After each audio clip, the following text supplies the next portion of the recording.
मुंबई की पहली रात। मुंबई पहुंचते पहुंचते रात के करीब 10 बज चुके थे। एयरपोर्ट से बाहर निकलते ही काव्या ने लंबी सांस ली। शहर की चमकती रोशनी, लगातार चलती गाड़ियां और समुद्र से आती नम हवा रोजा मेंशन की खामोशी से बिल्कुल अलग थी। लेकिन उसके दिमाग में अभी भी वही सवाल घूम रहा था। उसकी माँ उसे छोड़कर क्यों गई थी? आर्यन ने उसके चेहरे को देखा। बहुत थक गई हो? काव्या ने हल्की मुस्कान दी। थोड़ी, लेकिन नींद नहीं आएगी। क्यों? क्योंकि तुमने कहा है कि मुंबई में मेरे अतीत का कोई जवाब हमारा इंतजार कर रहा है। आर्यन ने उसका हाथ पकड़ लिया। जो भी होगा, हम साथ सामना करेंगे। काव्या ने उसकी तरफ देखा। तुम हर बार इतना आसानी से कैसे कह देते हो कि सब ठीक हो जाएगा? आर्यन मुस्कुराया। क्योंकि जब तुम मेरे साथ होती हो, तो मुझे बाकी चीजों से डर नहीं लगता। काव्या कुछ पल उसे देखती रही, फिर धीरे से अपना सिर उसके कंधे पर रख दिया। पीछे बैठा समर चुपचाप खिड़की से बाहर देख रहा था। उसमें दोनों को देखा और हल्की मुस्कान के साथ नजरें फेर ली। लेकिन उसके फोन पर उसी समय एक मैसेज आया। मुंबई पहुंच गए? समर ने जवाब दिया। हाँ। अगला संदेश तुरंत आया। नंदिनी मेहरा के रिकॉर्ड तक पहुंचने से पहले उन्हें रोकना होगा। समर का चेहरा गंभीर हो गया। उसने फोन बंद कर दिया। मुंबई में आर्यन ने समुद्र के पास एक खूबसूरत होटल बुक किया था। काव्या को पता चला तो उसने तुरंत विरोध किया। हम यहाँ घूमने नहीं आए हैं। इतने महंगे होटल की क्या जरूरत थी? आर्यन ने मुस्कुराकर कहा, तुम्हें होटल की कीमत दिख रही है, मुझे तुम्हारी थकान। फिर भी बहस बंद। काव्या ने उसे घूरा। आप बहुत हुक्म चलाते हैं। आर्यन उसके बिल्कुल करीब आया। और तुम बहुत शिकायत करती हो। काव्या के चेहरे पर मुस्कान आ गई। तो हम बराबर हुए? बिल्कुल। समर ने पीछे से खांसने का नाटक किया। अगर आप दोनों का रोमांटिक झगड़ा खत्म हो गया हो, तो मैं कमरे की चाबी ले लूं? काव्या झेप गई। आर्यन हंस पड़ा। कुछ देर बाद तीनों अपने अपने कमरों में चले गए। काव्या कमरे की बालकनी में खड़ी समुद्र को देख रही थी। मुंबई की रात खूबसूरत थी, लेकिन उसके भीतर तूफान था। उसने पर्स से वही चांदी की पायल निकाली। उसे हथेली पर रखते ही फिर वही धुंधली याद सामने आई। एक छोटी बच्ची, एक महिला और किसी के हाथ में लाल रंग का छोटा बैग। काव्या ने आंखें बंद कर ली। अचानक उसके सिर में तेज दर्द उठा। माँ! वह लड़खड़ाई। पीछे से किसी ने उसे संभाल लिया। आर्यन। काव्या? उसने उसे कुर्सी पर बैठाया। क्या हुआ? काव्या ने आंखें खोली। मुझे एक चीज याद आई। क्या? एक लाल बैग। आर्यन ध्यान से सुनने लगा। उसमें कुछ था, शायद कोई फाइल या कागज। और? काव्या ने माथे पर हाथ रखा। मुझे याद नहीं। आर्यन उसके सामने बैठ गया। कोई बात नहीं, खुद पर दबाव मत डालो। काव्या ने उसकी तरफ देखा। अगर मैं अपनी माँ के बारे में सच जान गई और वो सच तुम्हारे परिवार के खिलाफ हुआ तो? आर्यन कुछ सेकंड चुप रहा। फिर उसने उसका हाथ पकड़ लिया। तो भी मैं तुम्हारा हाथ नहीं छोड़ूंगा। काव्या की आंखें भर आईं। तुम्हें पता है ना, मैं तुम्हें खोने से डरती हूं। आर्यन ने धीरे से उसके माथे को चूमा। और मुझे तुम्हें खोने का ख्याल भी पसंद नहीं। काव्या उसके सीने से लग गई। कुछ पल के लिए दोनों ने सारे सवाल भुला दिए। लेकिन तभी आर्यन के फोन पर कॉल आया। उसने स्क्रीन देखी। अनन्या। हाँ? दूसरी तरफ से अनन्या की आवाज घबराई हुई थी। आर्यन, तुम अभी होटल में हो? हाँ। काव्या तुम्हारे साथ है? आर्यन ने काव्या की तरफ देखा। हाँ, क्यों? अनन्या कुछ सेकंड चुप रही, फिर बोली, मुंबई जाने का फैसला गलत था। आर्यन का चेहरा गंभीर हो गया। क्या हुआ? मैंने पापा की पुरानी अलमारी खोली थी। उसमें मुझे नंदिनी मेहरा की एक तस्वीर मिली। आर्यन ने तुरंत पूछा, और? अनन्या की आवाज धीमी हो गई। तस्वीर के पीछे एक पता लिखा है। कहाँ का? मुंबई का। आर्यन उठ खड़ा हुआ। पता बताओ। अनन्या ने पता बताया। आर्यन ने उसे तुरंत फोन में सेव किया। लेकिन फोन रखने से पहले अनन्या ने कहा, आर्यन। हाँ? वहां अकेले मत जाना। क्यों? कुछ सेकंड की खामोशी के बाद अनन्या ने कहा, क्योंकि वो पता, उसकी आवाज कांप गई, नंदिनी मेहरा का घर नहीं है। आर्यन की भौहें सिकुड़ गईं। तो किसका है? अनन्या ने जवाब दिया, काव्या के पिता का। कॉल कट गया। कमरे में अचानक सन्नाटा छा गया। आर्यन का चेहरा देखा। क्या हुआ? आर्यन कुछ पल उसे देखता रहा, फिर उसने फोन उसकी तरफ बढ़ा दिया। काव्या ने पता पढ़ा। उसकी उंगलियां कांपने लगीं। ये? उसकी आंखों में अचानक आंसू आ गए। ये वही जगह है। आर्यन चौंका। तुम पहचानती हो? काव्या ने धीरे से सिर हिलाया। हाँ। कैसे? काव्या ने खिड़की के बाहर देखा। उसकी आवाज मुश्किल से निकली। मेरी सबसे पुरानी याद में मैं इसी घर के बाहर खड़ी थी। आर्यन और समर दोनों एक दूसरे को देखने लगे।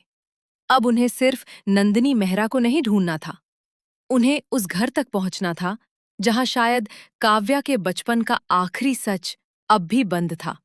और उन्हें नहीं पता था कि उस घर में कोई उनका इंतजार कर रहा था। वो घर जहां सब कुछ शुरू हुआ था, मुंबई की रात में समुद्र की आवाज दूर तक सुनाई दे रही थी। लेकिन काव्या का ध्यान उस खूबसूरत शहर पर बिल्कुल नहीं था। उसकी आंखों के सामने बार बार वही पता घूम रहा था, वही घर जिसे वो अपनी बचपन की धुंधली यादों में देख चुकी थी। आर्यन ने कार उस पुराने इलाके में रोक दी। सामने एक विशाल लेकिन सालों से बंद पड़ा बंगला था।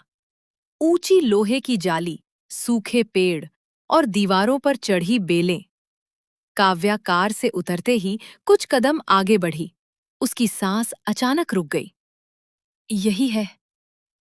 आर्यन ने उसकी तरफ देखा। तुम्हें यकीन है? काव्या ने धीरे से सिर हिलाया। मुझे नहीं पता कैसे, लेकिन मुझे यकीन है। समर भी कार से उतर आया। उसकी नजर बंगले पर टिक गई। ये जगह बंद पड़े कई साल हो चुके हैं। काव्या ने लोहे के गेट को छुआ और उसी पल उसके दिमाग में एक तस्वीर कौंधी। एक छोटी बच्ची इसी गेट के पास खड़ी थी। उसकी आंखों में आंसू थे। एक महिला उसका हाथ पकड़े हुए थी और सामने एक आदमी गुस्से में चिल्ला रहा था, उसे लेकर यहां से चली जाओ। काव्या ने झटके से हाथ पीछे खींच लिया। आर्यन तुरंत उसके पास आया। क्या हुआ? मुझे याद आया। क्या? काव्या की आवाज कांप रही थी। यहां मेरी माँ और पापा के बीच बहुत बड़ा झगड़ा हुआ था। समर ने गंभीरता से पूछा, क्या तुम्हें पता है किस बात पर? काव्या ने सिर हिलाया। नहीं। आर्यन ने गेट का ताला देखा। अंदर जाना पड़ेगा। समर ने अपनी जेब से कुछ निकाला, एक पुरानी चाबी। काव्या और आर्यन दोनों उसे देखने लगे। तुम्हारे पास इसकी चाबी है? समर ने शांत स्वर में कहा। मुझे नहीं पता था कि ये इसी घर की है। आर्यन ने चाबी उसके हाथ से ले ली। और ये तुम्हें कहाँ मिली? समर कुछ पल चुप रहा। मेरे पिता की पुरानी चीजों में। आर्यन की नजरें सख्त हो गईं। तुम्हारे पिता का इस घर से क्या रिश्ता था? समर ने जवाब नहीं दिया। आर्यन कुछ कहता उससे पहले काव्या ने उसका हाथ पकड़ लिया। अभी नहीं, पहले अंदर चलते हैं। चाबी ताले में लगी। क्लिक, गेट खुल गया। तीनों धीरे धीरे अंदर बढ़े। बंगले के अंदर कदम रखते ही काव्या के शरीर में अजीब सी सिहरन दौड़ गई। धूल से ढका फर्नीचर, दीवारों पर पुराने चित्र और सीढ़ियों के पास रखा एक टूटा हुआ झूला। काव्या की नजर उस झूले पर पड़ते ही ठहर गई। उसने धीरे से कहा, मैं यहां बैठती थी। आर्यन ने उसकी तरफ देखा। तुम्हें याद है? थोड़ा। काव्या झूले के पास बैठ गई। उसकी उंगलियां लकड़ी पर चलने लगीं। फिर अचानक उसने नीचे देखा। झूले के एक हिस्से पर कुछ खुदा हुआ था। एक छोटा सा अक्षर, के।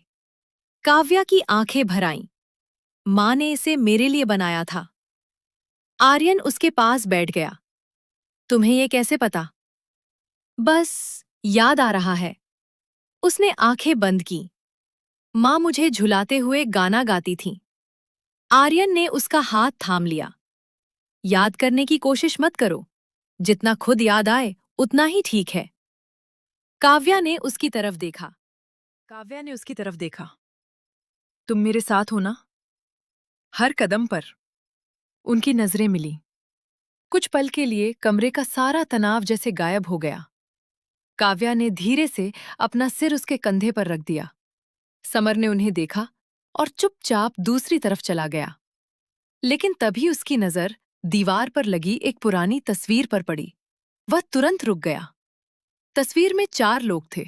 काव्या की मां, काव्या के पिता, एक तीसरी महिला और चौथा आदमी। समर की आंखें फैल गईं। नहीं। आर्यन ने आवाज सुनी। क्या हुआ? समर ने तस्वीर उतार ली। इसे देखो। आर्यन तस्वीर के पास गया। काव्या भी उठकर वहां आ गई। आर्यन की नजर चौथे आदमी पर पड़ी। उसका चेहरा देखकर वह स्तब्ध रह गया। ये, काव्या ने पूछा, कौन है? आर्यन ने तस्वीर को कसकर पकड़ लिया। ये मेरे पिता है। काव्या के चेहरे से मुस्कान गायब हो गई। तुम्हारे पिता? आर्यन ने सिर हिलाया। लेकिन वह तस्वीर को घूरता रहा। ये तस्वीर मेरी उम्र से भी पुरानी है, समर ने धीरे से कहा। और यही वजह है कि मैं तुम्हें पहले से सब कुछ नहीं बता सकता था। आर्यन ने उसकी तरफ देखा। तुम्हें इस तस्वीर के बारे में पता था? समर चुप रहा। समर? हाँ। आर्यन उसके करीब गया। तो तुम जानते थे कि मेरे पिता और काव्या के परिवार का रिश्ता था? समर ने धीरे से सिर झुका दिया। हाँ। काव्या की आंखों में आंसू आ गए। तो फिर सब मुझसे क्यों छिपाया गया? किसी के पास जवाब नहीं था। तभी ऊपर की मंजिल से अचानक किसी चीज के गिरने की आवाज आई। तीनों ने एक दूसरे को देखा। आर्यन ने तुरंत काव्या को अपने पीछे कर लिया। यही रहना। नहीं, काव्या ने उसका हाथ पकड़ लिया। हम साथ जाएंगे। आर्यन ने उसकी तरफ देखा, फिर सिर हिला दिया। तीनों सीढ़ियां चढ़ने लगे। ऊपर पहुंचते ही एक कमरे का दरवाजा खुला हुआ था। अंदर से हल्की रोशनी आ रही थी। समर ने धीरे से दरवाजा धकेला। कमरे के बीच एक मेज पर लाल रंग का पुराना बैग रखा था। काव्या की सांस रुक गई। यही है। आर्यन ने उसकी तरफ देखा। क्या? काव्या की आंखें बैग पर टिकी थीं। मेरी याद में भी यही बैग था। वह धीरे धीरे उसके पास गई। उसने कांपते हाथों से बैग खोला। अंदर एक पुरानी फाइल थी, कुछ तस्वीरें, एक छोटी चिट्ठी और सबसे नीचे एक अस्पताल की रिपोर्ट। काव्या ने रिपोर्ट उठाई। उसकी आंखें पढ़ते ही फैल गईं। आर्यन उसके पास आया। क्या लिखा है? काव्या के हाथ कांपने लगे। वह रिपोर्ट उसकी तरफ बढ़ाने ही वाली थी कि नीचे मुख्य दरवाजा जोर से बंद हुआ। तीनों चौंक गए। फिर किसी आदमी की आवाज पूरे घर में गूंजी। काव्या, अगर अपनी माता सच जानना चाहती हो तो अकेली नीचे आओ। काव्या का चेहरा सफेद पड़ गया।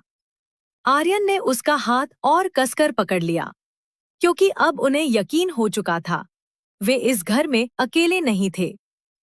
लाल बैग का सबसे बड़ा सच। पुराने कमरे में खड़े तीनों की नजरें उस लाल बैग पर थीं। काव्या के हाथ में मेडिकल रिपोर्ट थी।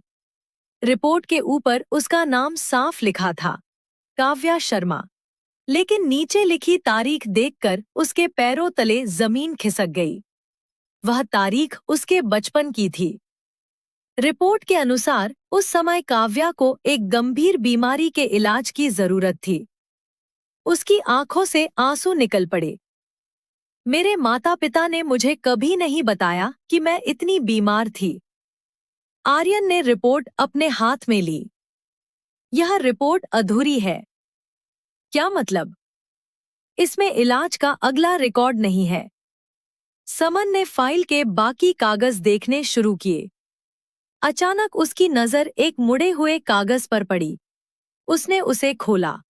अंदर अस्पताल की मुहर थी। यह देखो। काव्या उसके पास पहुंची। कागज पर लिखा था, मरीज को रात में अस्पताल से दूसरी जगह ले जाया गया। जिम्मेदारी नंदिनी मेहरा। काव्या की सांस अटक गई।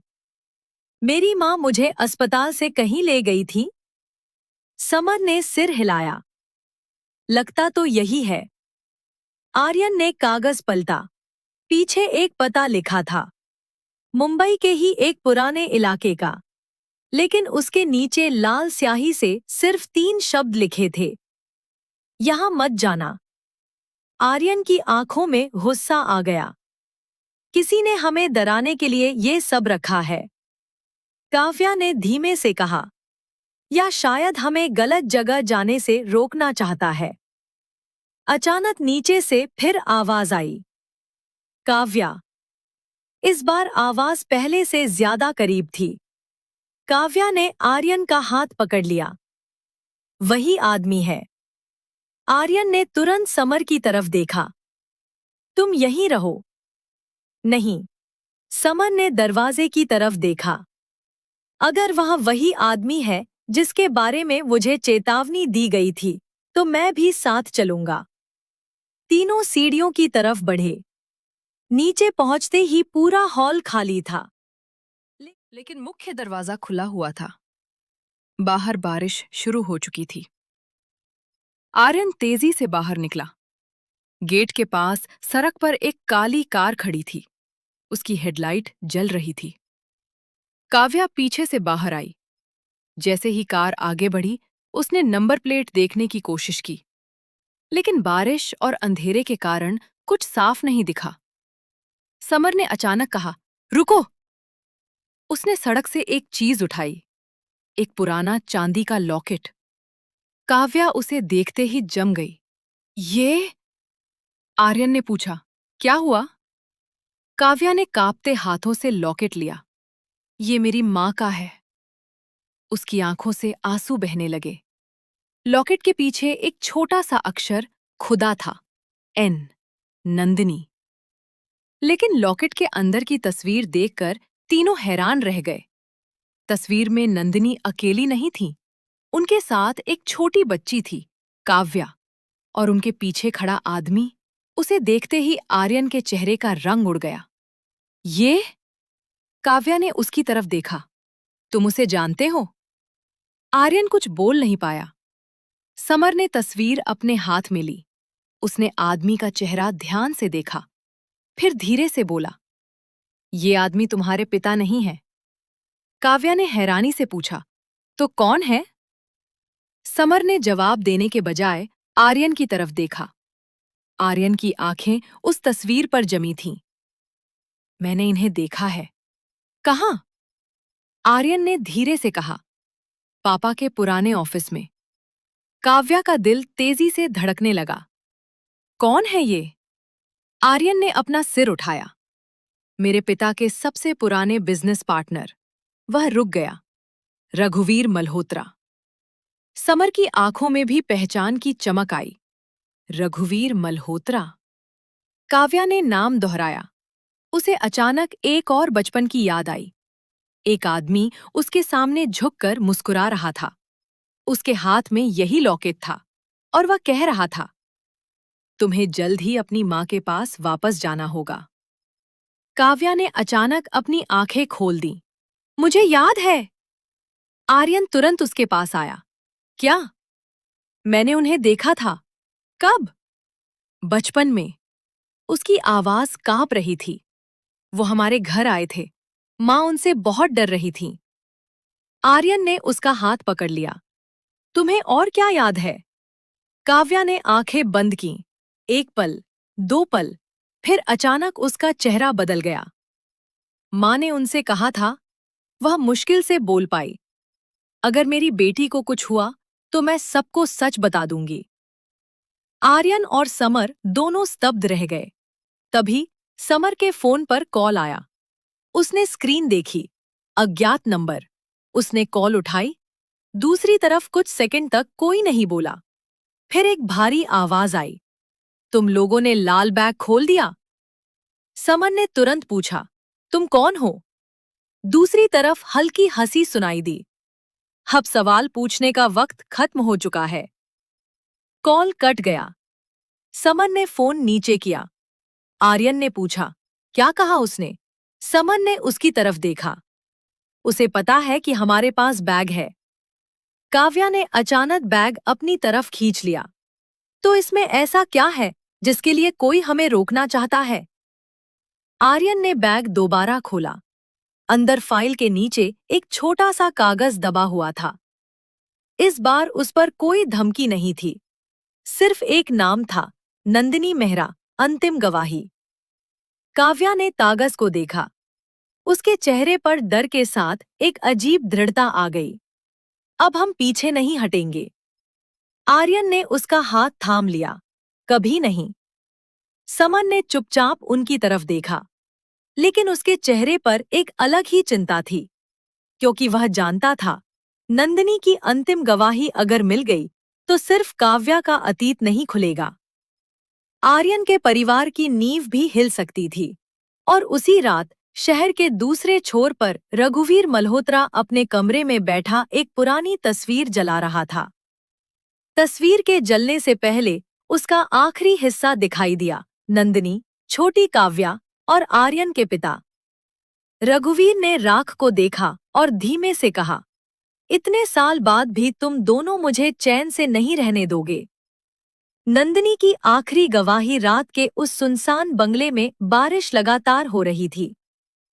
काव्या की उंगलियां अभी भी उस लॉकेट को कसकर पकड़े हुए थी। उसके सामने खड़ी थी उसकी जिंदगी की सबसे बड़ी उलझन, रघुवीर मल्होत्रा। वही आदमी जिसे उसने बचपन की धुंधली यादों में देखा था।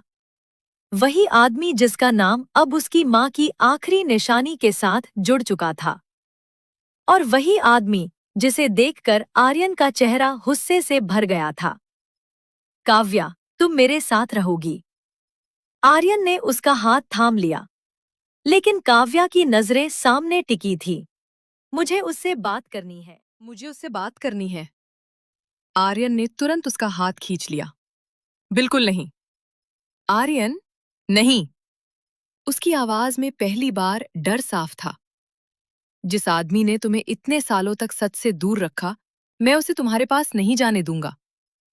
काव्या ने उसकी आंखों में देखा। लेकिन अगर वही मेरी माँ के बारे में जानता है तो? आर्यन कुछ पल चुप रहा। उसके पास इसका जवाब नहीं था। तभी ऊपर की मंजिल से एक आवाज आई, धड़ाम। तीनों एक साथ पलटे। समर ने तुरंत कहा, कोई ऊपर है। आर्यन ने काव्या को अपने पीछे किया। तुम दोनों यहीं रहो। समर ने उसका रास्ता रोक लिया। इस बार मैं आगे जाऊंगा। आर्यन ने उसे घूरा। क्यों? क्योंकि अगर वो आदमी अंदर है तो शायद मुझे पहचानता है। आर्यन ने कुछ पल सोचा।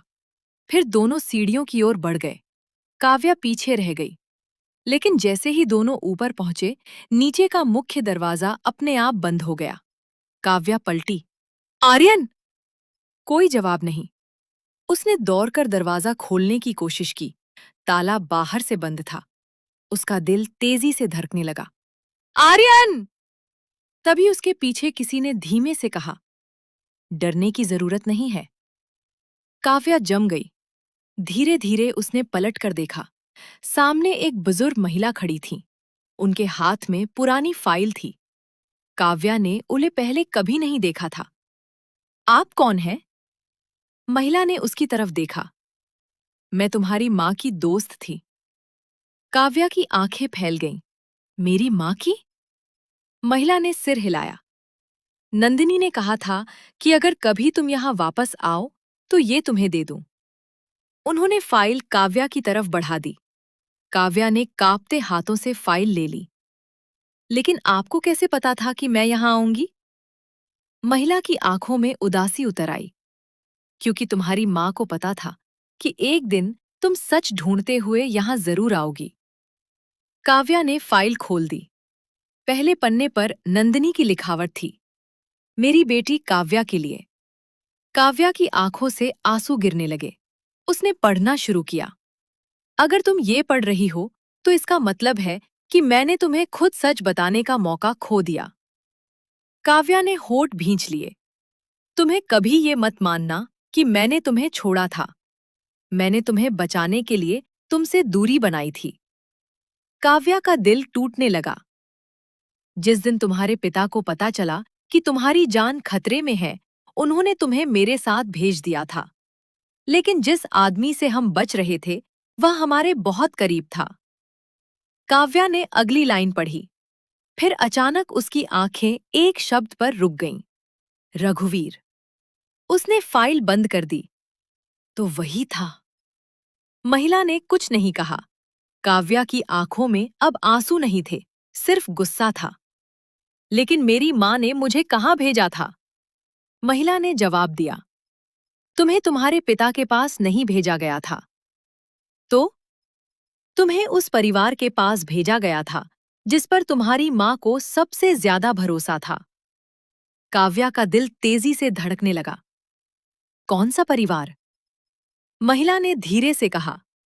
सिंह परिवार। काव्या जैसे पत्थर की हो गई। सिंह परिवार, आर्यन का परिवार। उसी समय ऊपर से आर्यन की आवाज आई। काव्या! वह सीढ़ियों की तरफ मुड़ी। आर्यन तेजी से नीचे आ रहा था। उसके चेहरे पर बेचैनी थी। तुम ठीक हो? काव्या ने कुछ नहीं कहा। आर्यन उसके पास आया। क्या हुआ? काव्या ने धीरे से उसकी तरफ देखा। आर्यन। उसकी आवाज कांप गई। तुम्हारा परिवार मुझे बचाने के लिए चुना गया था। आर्यन स्तब्ध रह गया। क्या? काव्या ने फाइल उसकी तरफ बढ़ा दी। आर्यन ने पहला पन्ना पढ़ा। उसकी आंखें धीरे धीरे बदल गईं। नहीं। क्या हुआ? आर्यन ने सिर उठाया। मेरे पिता ने मुझे कभी नहीं बताया। समर भी नीचे आ चुका था। उसने काव्या और आर्यन के चेहरे देखे। क्या मिला? आर्यन ने फाइल उसकी तरफ बढ़ा दी। समर ने पढ़ना शुरू किया। कुछ सेकंड बाद उसकी सांस अटक गई। तो यही वजह थी। आर्यन ने उसकी तरफ देखा। तुम्हें पहले से पता था? समर ने तुरंत सिर हिलाया। पूरी बात नहीं, लेकिन मुझे शक था कि काव्या और तुम्हारे परिवार के बीच पुराना रिश्ता है। आर्यन का गुस्सा भड़क उठा। तुमने मुझसे छिपाया? क्योंकि मुझे आदेश था। किसका? समर चुप रहा। काव्या ने अचानक पूछा। तुम्हें आदेश किसने दिया था?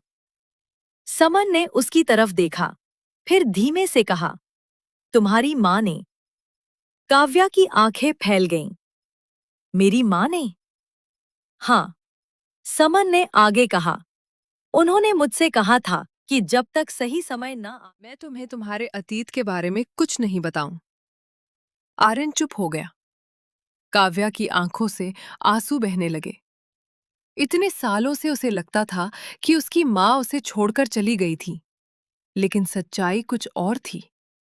उसकी माँ उसे बचाने के लिए उससे दूर हुई थी, और जिस परिवार से काव्या को सबसे ज्यादा डरना चाहिए था, शायद वही परिवार उसे बचाने के लिए उसके साथ खड़ा था। काव्या ने आर्यन की तरफ देखा। तुम्हारे पिता मुझे जानते थे। आर्यन ने उसका हाथ पकड़ लिया। और शायद इसी वजह से उन्होंने मेरे बचपन में तुम्हें अपनी जिंदगी का हिस्सा बनाया था। काव्या की आंखों में आंसू थे। तो क्या हम पहले भी एक दूसरे की जिंदगी में थे? आर्यन ने हल्की मुस्कान के साथ कहा। शायद हमारी कहानी आज से नहीं शुरू हुई थी। काव्या ने उसका हाथ और कसकर पकड़ लिया। लेकिन तभी समर के फोन पर एक संदेश आया। उसने स्क्रीन देखी। उसका चेहरा अचानक गंभीर हो गया। आर्यन ने पूछा, क्या हुआ? समर ने फोन उनकी तरफ कर दिया। संदेश में एक तस्वीर थी। रघुवीर मल्होत्रा अस्पताल के बाहर खड़ा था और उसके साथ आर्यन के पिता। तस्वीर के नीचे सिर्फ एक लाइन लिखी थी, अगर तुम्हें सच में जानना है कि नंदिनी ने काव्या को क्यों छिपाया था, तो कल सुबह 11 बजे पुराने बंदरगाह पर आना, अकेले। आर्यन ने संदेश पढ़ा। काव्या ने उसका हाथ पकड़ लिया। तुम अकेले नहीं जाओगे। आर्यन ने उसकी तरफ देखा। मैं जानता हूं। समर ने भी दृढ़ आवाज में कहा, इस बार हम तीनों साथ जाएंगे। लेकिन उन्हें यह नहीं पता था कि संदेश भेजने वाला सिर्फ उन्हें बुला नहीं रहा था, वह उन्हें एक जाल में खींच रहा था, और उस जाल का पहला शिकार बनने वाला था आर्यन।